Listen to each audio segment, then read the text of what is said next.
जिनके भी मकान, दुकान, प्लॉट या फिर कृषि भूमि के ऊपर कब्जा हो रखा है, उन सभी के लिए अब बहुत बड़ी खुशखबरी है, क्योंकि पूरे देश के अंदर कब्जा हटाओ कानून लागू हो चुका है और इसको राष्ट्रपति जी ने अंतिम मंजूरी दे दी है। यानी कि अब 1 तारीख से कानून पूरे देश के अंदर लागू है और इसके माध्यम से आप भी अपनी प्रॉपर्टी से कब्जे को हटवा सकते हैं और उस कब्जेधारी को आप पनिशमेंट भी दिलवा सकते हैं और पनिशमेंट भी कम नहीं, उसको 10 साल के लिए आप जेल के अंदर भिजवा सकते हैं।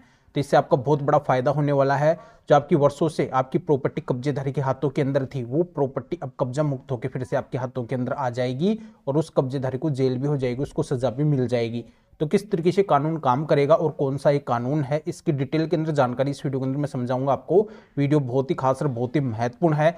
जिस वीडियो की आप डिमांड कर रहे थे, जिस जानकारी को आप जानना चाहते थे, आप जो चाह रहे थे वही अब हो गया है। पर आपको वीडियो को बिल्कुल अंत तक देखना है, क्योंकि पूरी जानकारी तो तभी समझ में आएगी। और इस चैनल को अब तक सब्सक्राइब नहीं करे हैं तो पहले सब्सक्राइब भी कर दीजिए और साथ में बेल आइकन को भी दबा दीजिए। तो चलिए शुरू करते हैं। तो वेलकम दोस्तों, मैं हूं आपका अपना एडवोकेट जितेंद्र। तो दोस्तों, ये जो सबसे बड़ी समस्या थी प्रॉपर्टी मालिक की, जिनकी प्रॉपर्टी होते हुए भी वो अपनी प्रॉपर्टी से कब्जे को नहीं हटवा पा रहे थे, उनकी कोई हेल्प करने के लिए तैयार ही नहीं था। ये मानो कि कानून तो उनके लिए था ही नहीं। वो अगर पुलिस थाने के अंदर अपनी प्रॉपर्टी से कब्जा हटवाने के लिए जाते थे, पुलिस को बोलते थे, तो पुलिस ये बोलती थी उनको कि ये प्रॉपर्टी का मामला है, आपको कोर्ट के अंदर जाना चाहिए। और कोर्ट के अंदर अगर वो मामला डाल देते थे, उस कब्जेदार के खिलाफ अगर वो केस फाइल कर देते थे, तो वहां पे केवल तारीखें मिलती थी, उनको वहां पे बार बार चक्कर लगाने पड़ते थे, पर कोर्ट का रिजल्ट नहीं आ पाता था। तो इससे उनका केवल नुकसान ही होता था, एक तो समय का नुकसान और एक प्रॉपर्टी का नुकसान और दूसरा पैसे का भी नुकसान। तो इसके सिवाय उनके हाथ कुछ नहीं लग पाता था। कई पीढ़ियां निकल जाती थी, फिर भी ऐसी प्रॉपर्टी से कब्जा नहीं हट पाता था। केवल वो कब्जाधारी ही उस प्रॉपर्टी का आनंद लेता रहता था और एक दिन वो कब्जाधारी ही उस प्रॉपर्टी का परमानेंट मालिक बन जाया करता था। पर अब ऐसा बिल्कुल नहीं होगा। आज और अभी से आप इस कानून का फायदा उठा सकते हैं और आप तुरंत अपनी प्रॉपर्टी से कब्जे को हटवा सकते हैं। तो कैसे ये कानून काम करेगा और क्या बातें इस कानून के अंदर है, तो मैं सबसे पहले बताना चाहता हूं कि इस कानून के अंदर साफ साफ लिखा हुआ है कि अगर किसी के पास में ऐसी संपत्ति है, ऐसी प्रॉपर्टी है जिसका उसके पास में कोई भी वैध हिसाब नहीं है, वो अगर ये नहीं बता पाता है कि आखिरकार ये प्रॉपर्टी उसके पास में आई कहाँ से है, उसके पास में इस प्रॉपर्टी के कानूनी दस्तावेज है या फिर नहीं है, अगर नहीं है तो ये माना जाएगा कि ये इनलीगल प्रॉपर्टी है, अवैध संपत्ति अपने पास में रखे हुए है और तुरंत उस संपत्ति को जब्त किया जाएगा। और ऐसा करते जिसने भी किया है, जिसके पास में भी ऐसी प्रॉपर्टी यानी कि संपत्ति पाई जाएगी, उसको 10 साल के लिए जेल के अंदर भेजा जा सकता है और उसके ऊपर एक भारी भरकम जुर्माना भी लगाया जा सकता है। और इस कानून की सबसे बड़ी खासियत यह है कि जैसा कि आप सभी को अच्छे से पता है कि कब्जाधारी कभी भी अकेला नहीं होता है, उसके पीछे एक फौज होती है, बहुत सारे लोग मिलके और किसी प्रॉपर्टी के ऊपर कब्जा करते हैं। ये सभी को अच्छे से पता है कि कभी भी कोई सिंगल निर्बल व्यक्ति किसी संपत्ति के ऊपर कब्जा कर ही नहीं सकता है। उसके पास में अगर पावर होगा, उसके पीछे कई लोग होंगे, तभी वो दमखम से किसी प्रॉपर्टी के ऊपर कब्जा कर सकता है। तो ऐसे जो तमाम जितने भी लोग हैं जो किसी संपत्ति के ऊपर कब्जा करने के अंदर साथ दिए हैं, उस कब्जेधारी का, चाहे वो एक परिवार के सदस्य हों या फिर भारी लोग हो, तो सभी को इस कानून के तहत पनिशमेंट मिलेगी, उनको जेल की सजा होगी। तो अब भूमाफिया और दबंग व्यक्ति किसी की भी खैर नहीं है, सभी को ये पनिशमेंट मिलने वाली है और वो जो कब्जे की संपत्ति उनके पास में है उसको तुरंत छीन लिया जाएगा, जिनकी संपत्ति है उनको सौंप दिया जाएगा। तो जो प्रॉपर्टी के असली मालिक है, जो लीगली ओनर है, उनके अब मौज होने वाली है। उनकी जो हमेशा से परेशानी चली आ रही थी वो अब पूरी तरह से मिट जाएगी। तो अब मैं पूरा प्रोसीजर अच्छे से समझा देता हूं कि प्रॉपर्टी मालिक अपनी प्रॉपर्टी से कब्जे को हटवाने के लिए क्या करेंगे, उनको क्या करना पड़ेगा और किस तरीके से उस कब्जेधारी को वो जेल के अंदर भिजवा सकते हैं। तो इसके लिए उन प्रॉपर्टी मालिक को ये करना होगा कि जो भी उनकी प्रॉपर्टी है जिसके ऊपर भी कब्जा हो रखा है, उसका जो सबसे नजदीकी पुलिस थाना है या फिर कोर्ट है, वहां पे बीएनएस की धारा 111 उपधारा 7 के तहत एक एप्लीकेशन देना पड़ेगा, एक आवेदन देना पड़ेगा, क्योंकि इसी धारा के अंदर ये सारी बातें बोली गई है, ये सारी बातें इसी धारा के अंदर लिखी हुई है, कब्जा हटवाने की बातें और उस कब्जेधारी को जेल के अंदर भेजने की बातें।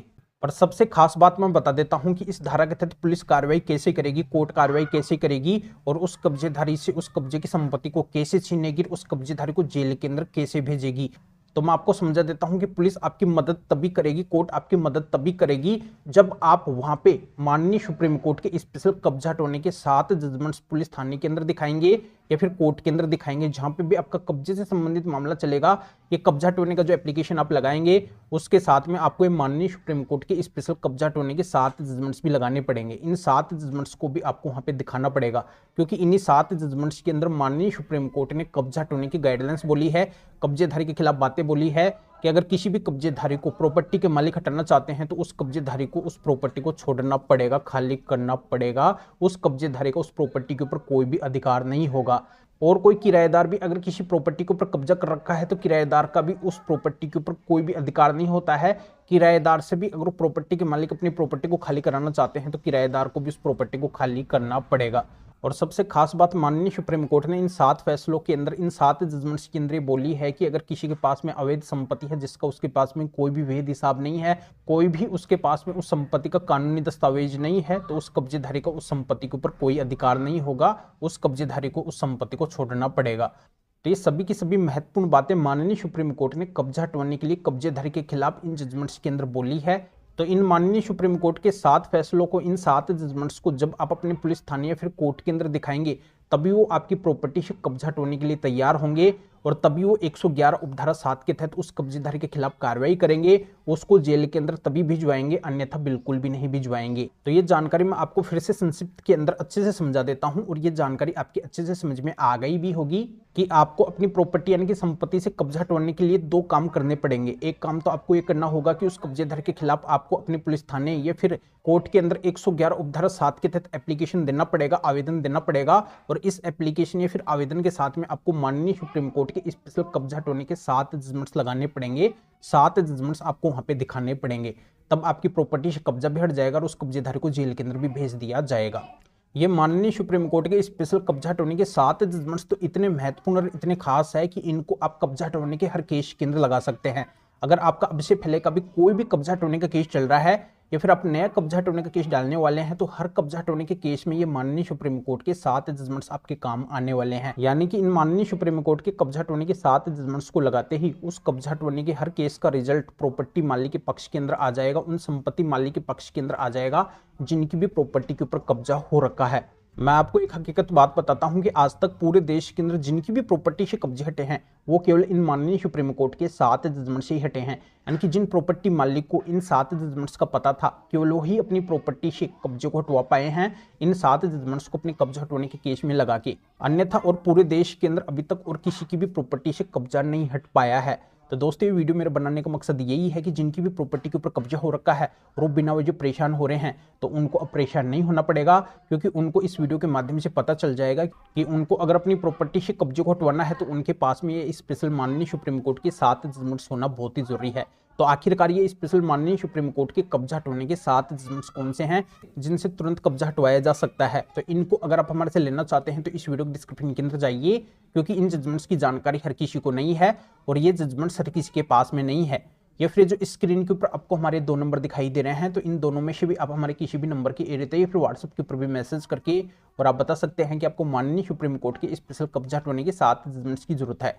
तो हमारे असिस्टेंट आपके एरिया फिर व्हाट्सएप के ऊपर रिप्लाई देंगे, आपको प्रोसीजर बताएंगे और फिर आपके एरिया फिर व्हाट्सएप के ऊपर ही इन स्पेशल माननीय सुप्रीम कोर्ट के कब्जा हटवाने के 7 जजमेंट्स की PDF कॉपी भेज देंगे, जिनको आप निकलवा के फिर अपने कब्जा हटवाने के केस में लगा के और तुरंत आप भी अपनी प्रॉपर्टी से कब्जे को हटवा सकते हैं।